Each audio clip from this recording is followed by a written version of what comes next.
Good morning, Janet Gorant here from Tribe Sober, and this morning I want to talk about weight loss. Slightly off tangent, but if you do want some Facebook Lives on how to get sober, then we've got a whole YouTube channel full of them. But this morning I'm talking about weight loss because I think that many of us, once we manage to ditch the drink, we think, oh, great, okay, now I can just watch those excess kilos that I gained during years and years of drinking, I can just watch them melt away. Well, sadly for many of us, it's not quite that simple. So this morning, I just thought I would share 5 tips with you on how to get that weight moving if you need to.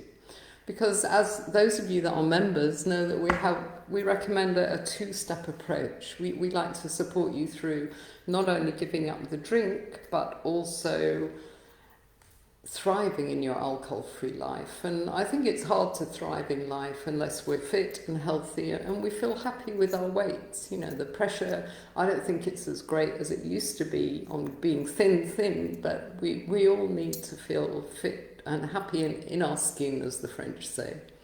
So hi Christian, hi Kerry, how lovely to see people there. Just let me know you can hear me properly. I'm trying a new mic this morning. Okay, so my 5 tips. Let me do tip 1. Tip 1, of course, is to give up alcohol. My mistake for years was to diet, but carry on drinking and wonder why I never lost any weight. So you must give up your drinking. Think of your sobriety as the foundation of your weight loss journey. So, three things here. Well, first of all, of course, alcohol is full of sugar.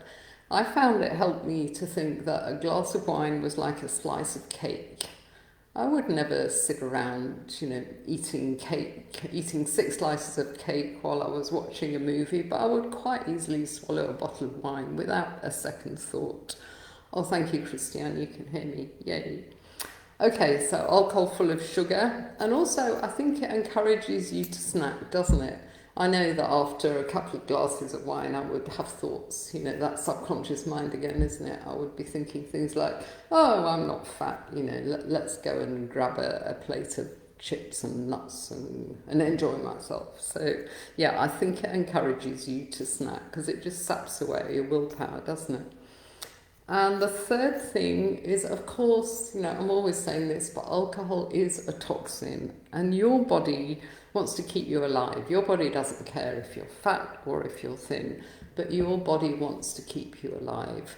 So your body will put every ounce of effort into getting the alcohol, that toxin, out of your body. And only after that has happened will your body start to burn up the calories in the food that you've eaten with that bottle of wine. So must give up alcohol if you want to see results with your weight loss journey. Oh, let me just see who's here. Christiane, lovely to see you. Kerry, Sylviane, I don't think we've met you, Sylvie, but you're most welcome. Hi, Christiane, again. Oh, yes, sound is fine. And Shez, oh, hello, Shez. I hope you're feeling better. I know you had a bit of a rough time recently. Okay, so let's get on to tip 2. So tip 1, obviously ditch the drink. Tip 2, be patient, Again, we talk about being patient when we ditch the drink and feel miserable for a few months. It's all about just pushing through, because the magic is on the other side.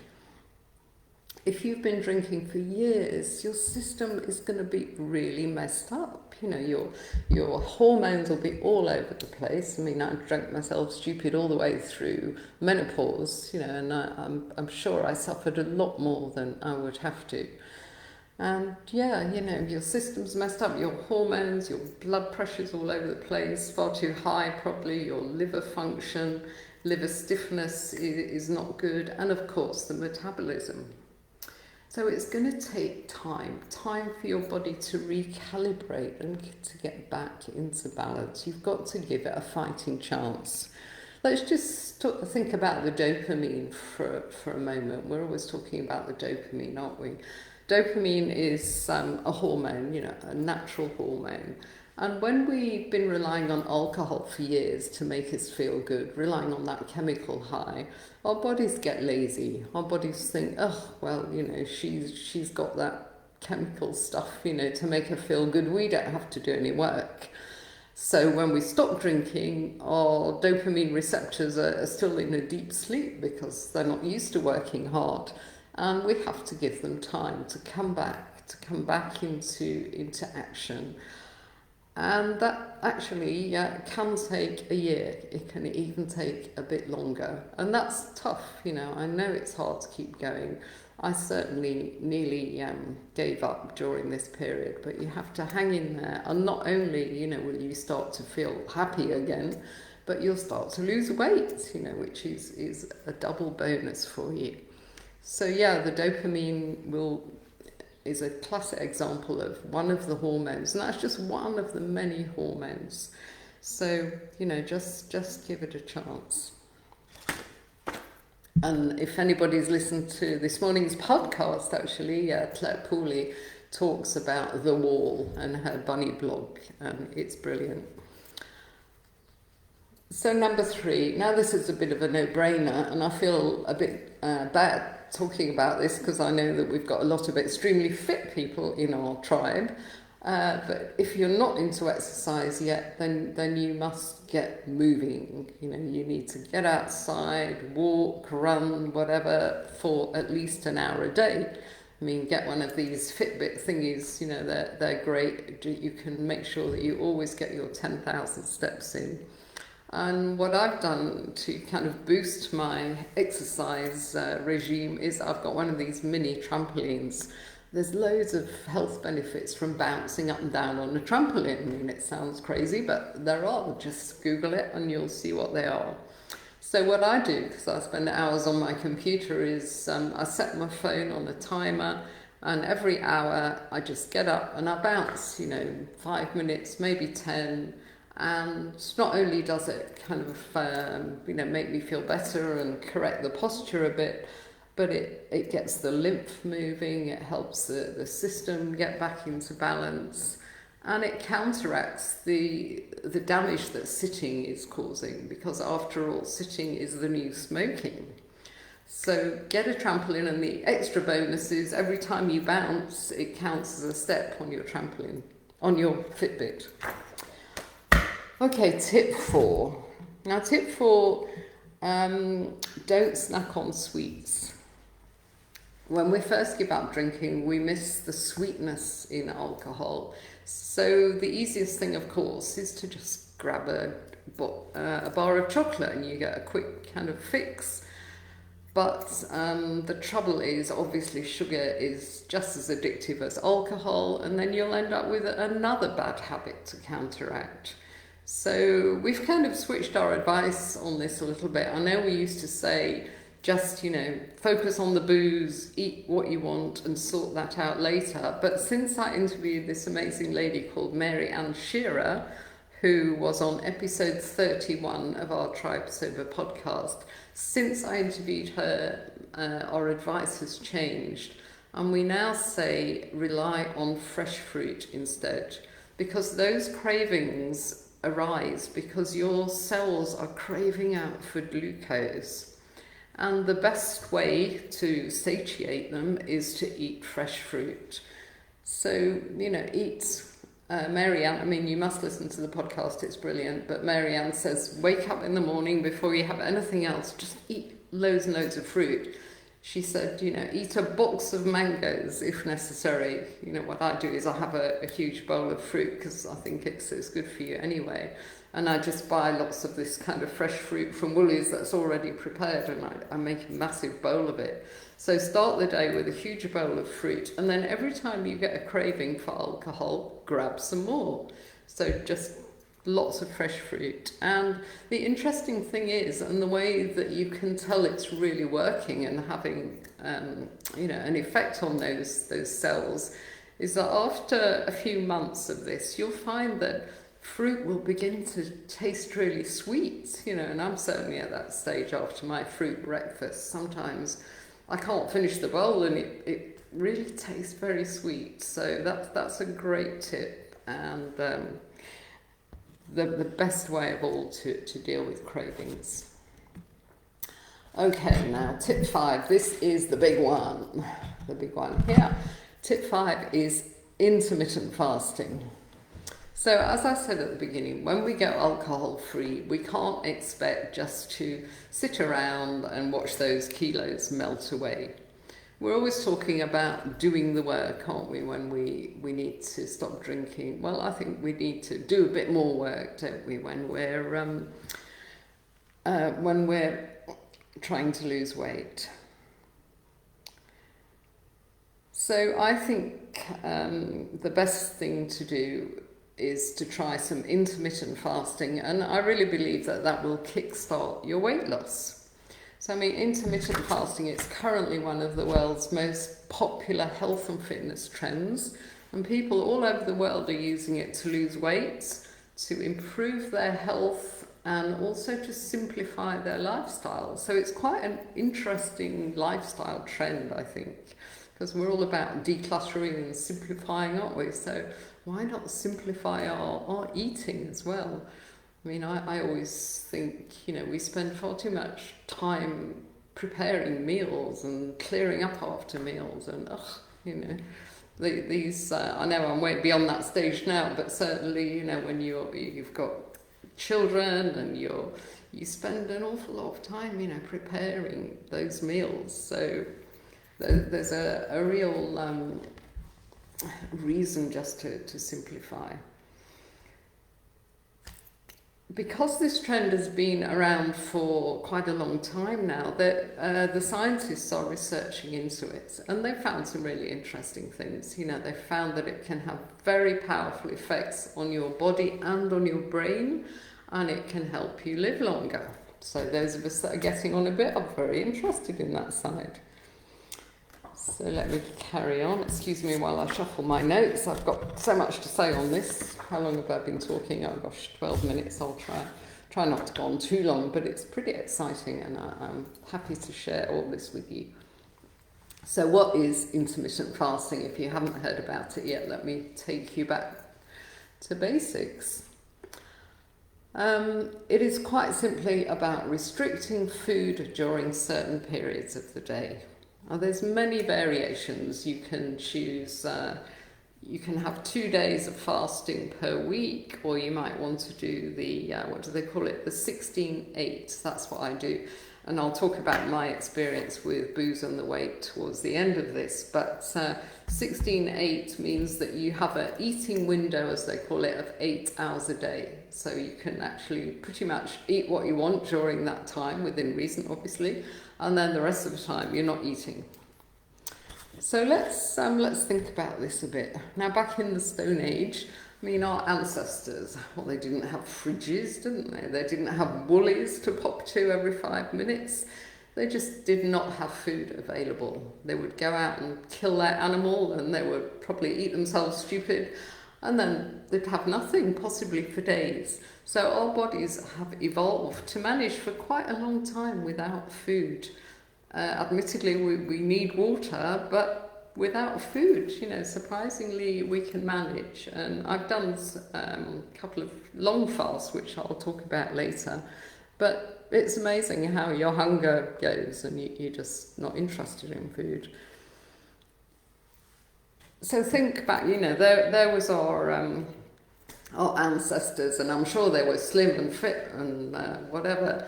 But these days, we tend to spend all day grazing, don't we? We have our 3 meals because convention tells us we must eat 3 meals a day, just like it tells us we should sip our way through, a bottle of wine every evening. But we tend to spend all day grazing. We have our meals, and then we snack, don't we? If we're a little bit peckish, we have a snack. Or even if we're not peckish, if we just fancy something, we have a snack. So our digestive system is never at rest. It's always busy, busy, busy. So what are the benefits of intermittent fasting? Well, one of the benefits for me was simplicity. I mean, I've been on diets all my life, and I'll talk about that a bit later. But basically, I love the idea that I eat what I want between these hours and then I'm done. I don't eat anything else. And when I used to try and diet, all these diets, you know, that had meal plans, I just could not stick to any of those for more than like one day at a time, because basically I'm just not that interested in preparing food. You know, if there's probably some great cooks watching this that don't quite get me, but I just love the simplicity of intermittent fasting. The second benefit is it induces a ketogenic state. There's many keto diets, as they call them, around these days. I think that they're all about just eating protein.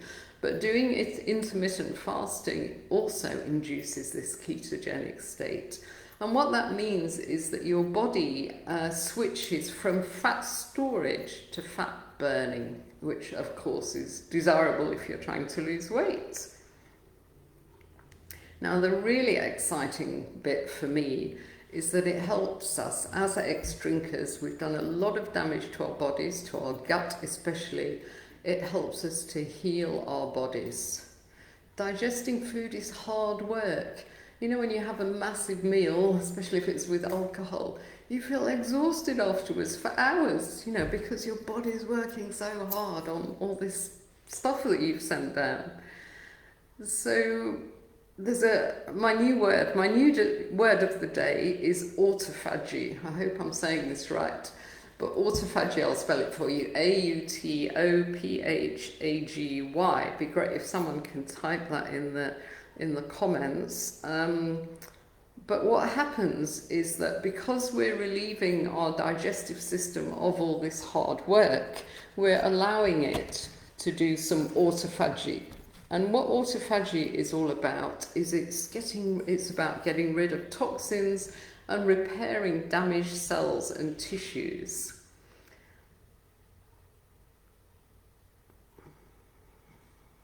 Sorry, I didn't want to miss a point here. So if you're up for learning a bit of science, thank you so much, Kieran. That's the word you spelled it, especially, yay, everybody's into autophagy. That's definitely our word of the day. Please Google it, because I think it's really exciting. It's simply the process whereby your body destroys damaged cells. Now, I've had cancer. Some of you might have had cancer as well. And cancer pretty much begins with damaged cells. So, you know, the ramifications are huge there.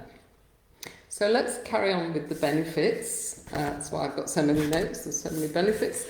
So what have we had? We've had simplicity. We've had putting you into the fat burning, the keto state, and our new word of the day, autophagy, the exciting. You see it's in Wikipedia. Thanks, Christian. So fasting also reduces the workload on the immune system. And if there's one thing we want in these COVID days, are the immune system to work. I mean, I went out last night, I went to see a stand-up comedian, Nick Rabonovich, who I adore, but we were in quite a small room, you know, in a hotel, and some of us, I was wearing masks, but I felt uncomfortable because the room wasn't that well, you know, ventilated. So we need to keep our immune system strong.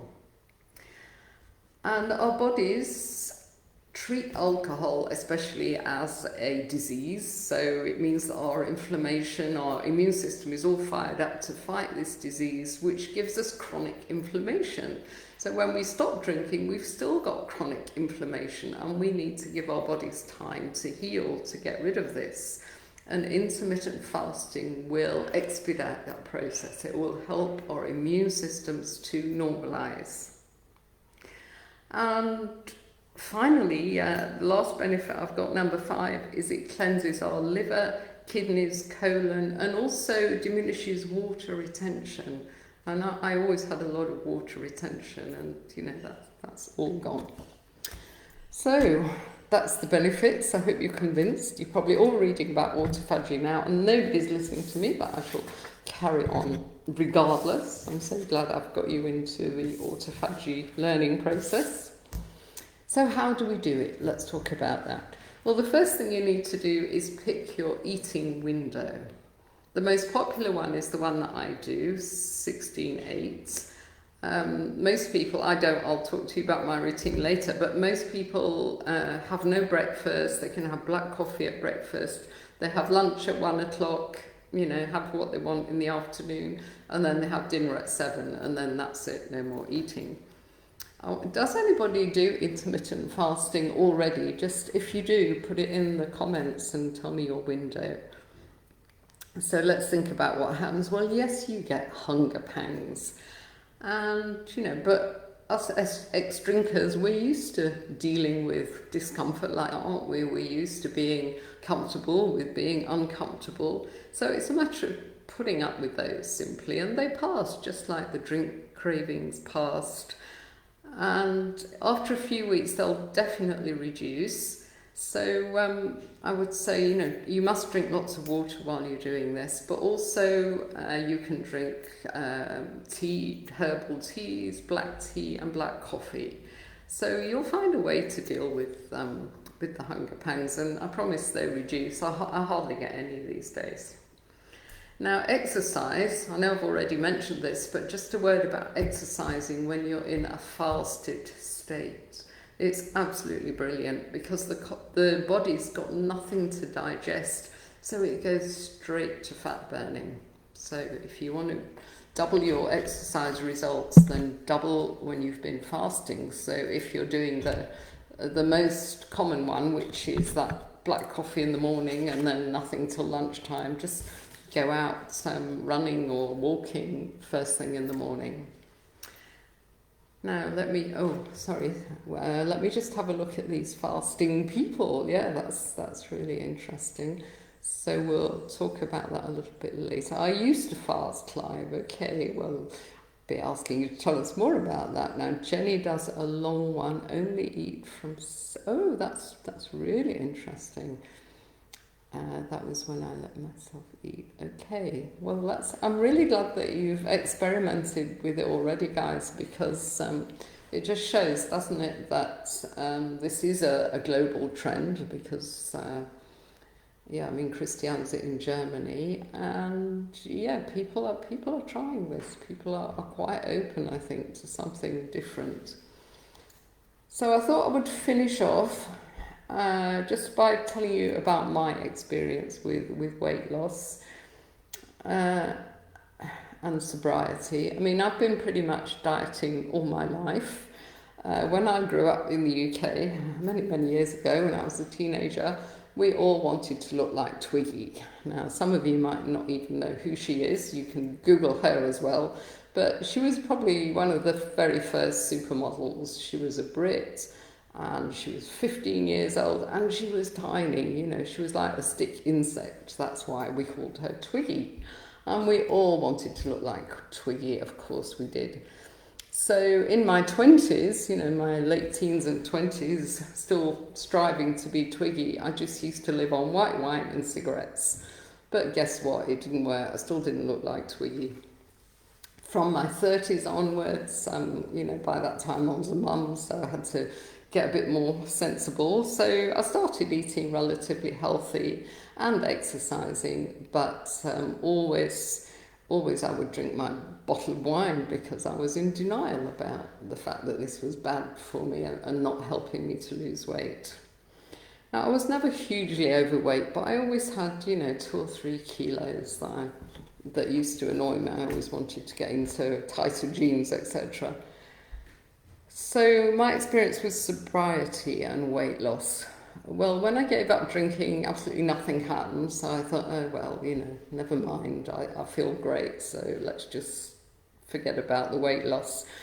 And suddenly, about 6 months in, by that time, I didn't even weigh myself much, but I weighed myself one morning and I'd lost 2 kilos, and I'd just been eating exactly what I normally ate. So I was absolutely thrilled.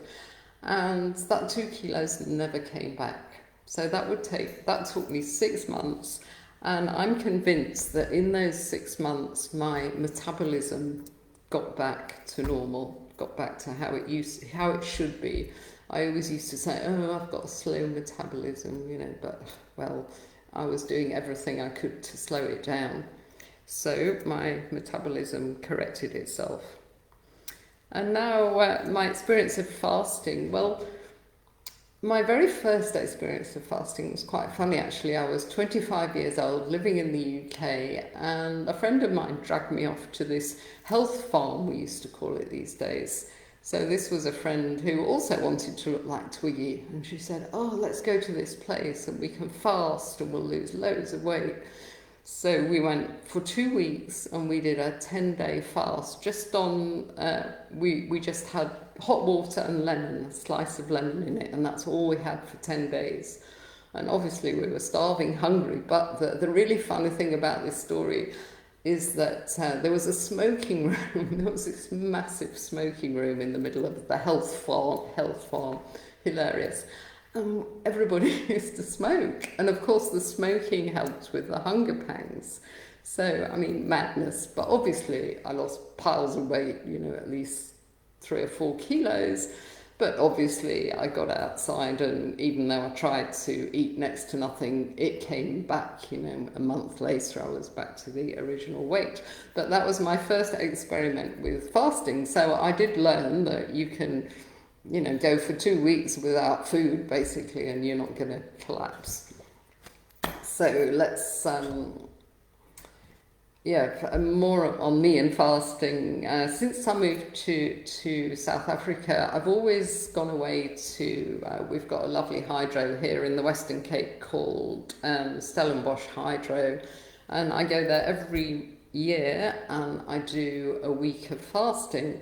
And they give you, I go on a juice fast, so I get a nice freshly squeezed vegetable and fruit juice like 3-4 times a day. I think they give you a few nuts as well.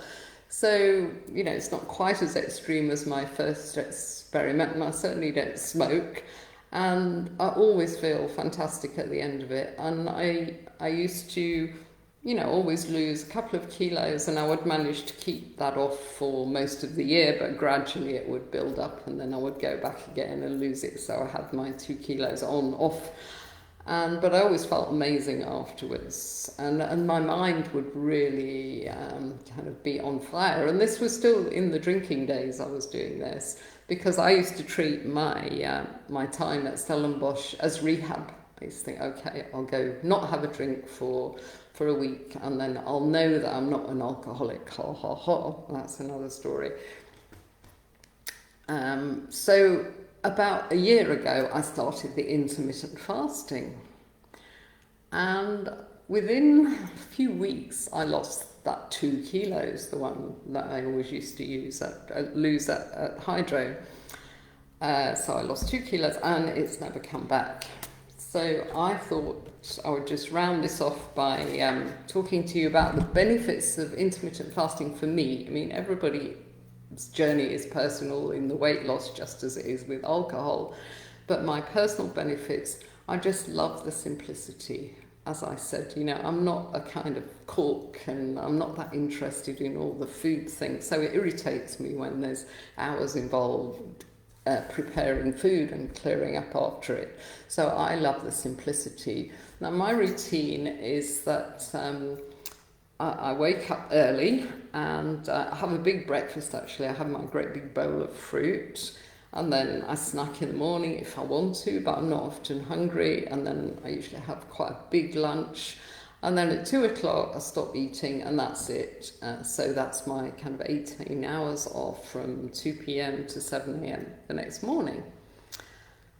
And what's been great about it is I was always one of those people that used to put on weight so easily. You know, when you say, oh, I just have to look at a piece of cake and I've put on a kilo.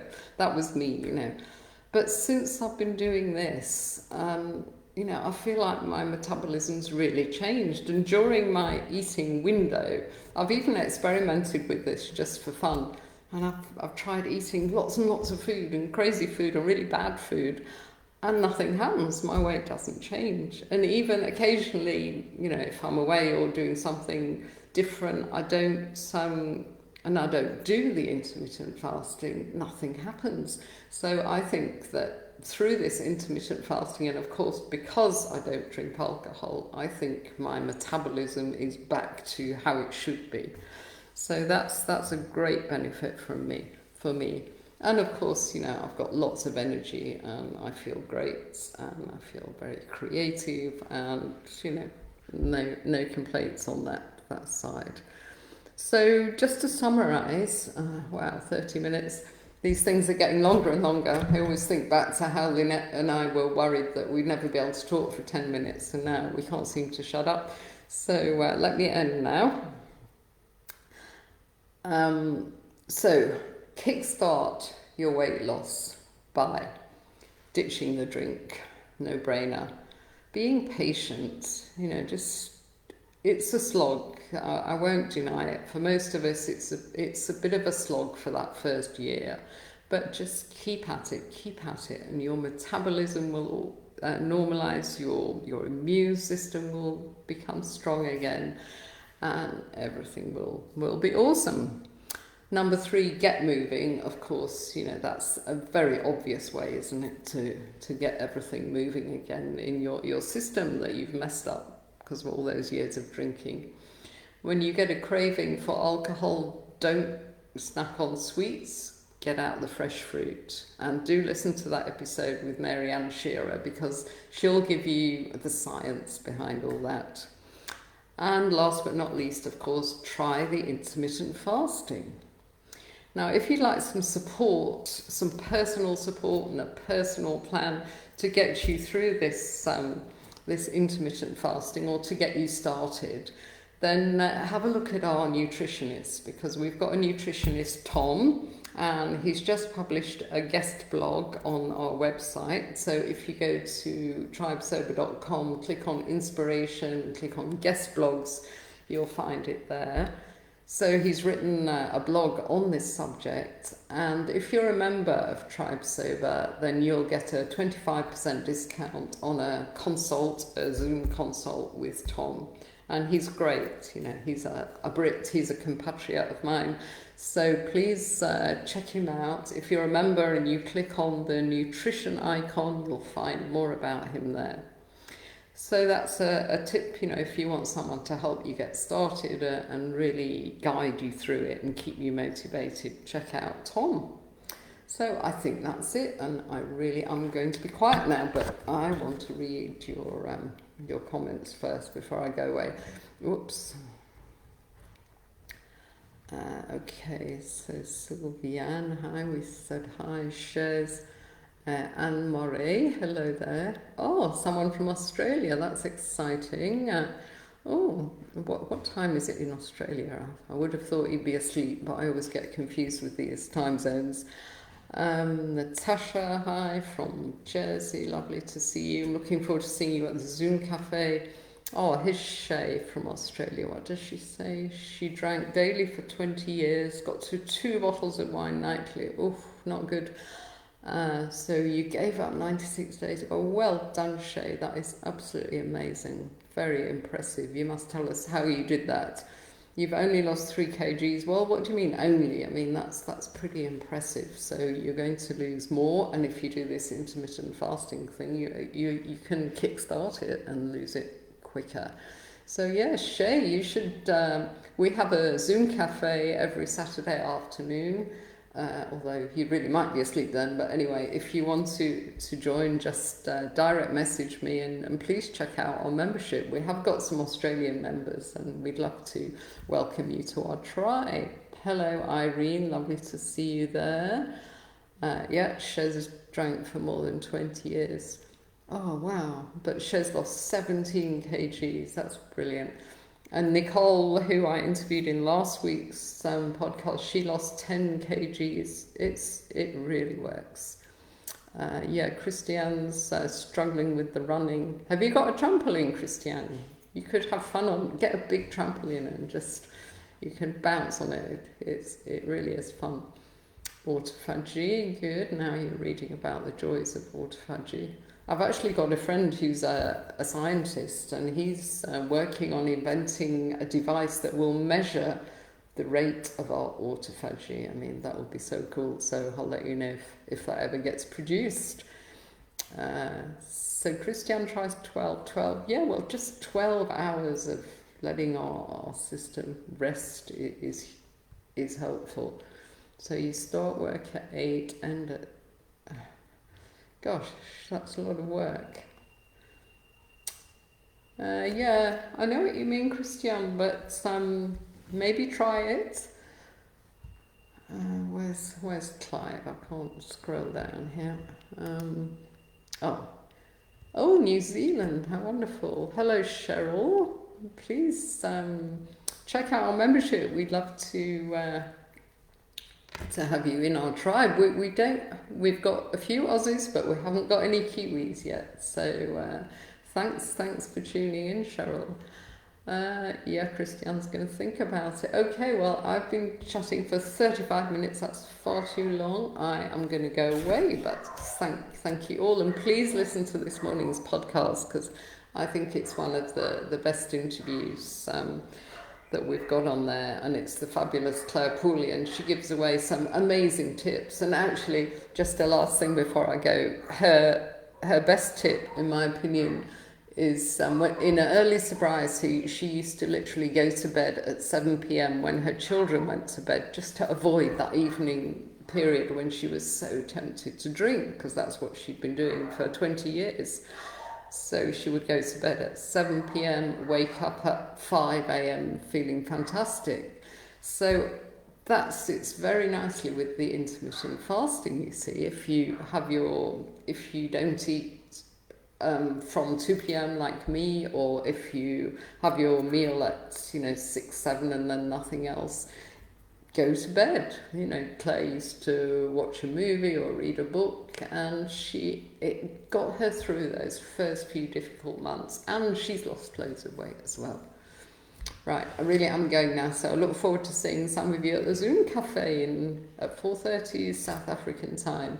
If anybody's watching this and they'd like to come as a guest, then just DM me and we'd love to see you there. So bye, guys.